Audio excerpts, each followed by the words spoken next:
آپ نے جنت کی طلب تو ضرور کی ہوگی، لیکن کیا آپ نے جنت کی اس خاص عورت کے بارے میں سنا ہے جس نے ایمان کی خاطر اپنے شوہر کے سامنے اپنی شرط رکھی تھی؟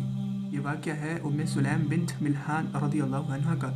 وہ مشہور صحابی حضرت انس بن مالک رضی اللہ عنہ کی والدہ تھی۔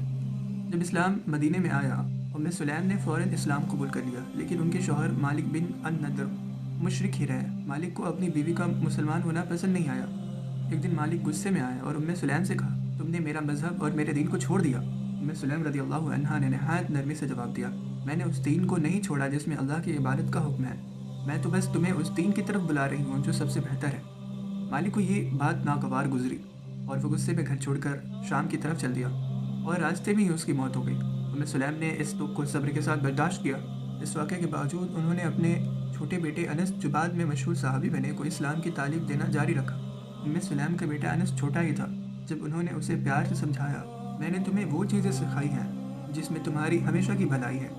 اب ام سلیم نے اللہ کے رسول صلی اللہ علیہ وآلہ وسلم کی خدمت میں اپنے بیٹے انس کو خادم کے طور پر پیش کیا تاکہ وہ نبوت کے سائے میں دین سیکھ سکے۔ کچھ عرصے بعد مشہور صحابی حضرت ابو طلحہ رضی اللہ عنہ نے ام سلیم کو نکاح کا پیغام بھیجا۔ ابو طلحہ اس وقت مشرک تھے۔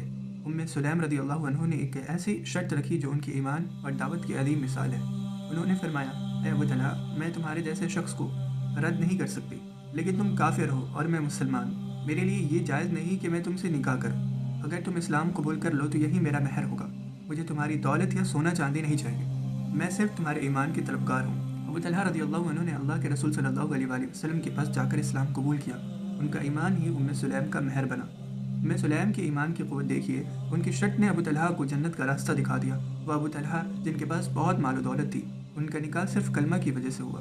اللہ کے رسول صلی اللہ علیہ وآلہ وسلم نے فرمایا تھا، ام سلیم جنتی عورت ہے۔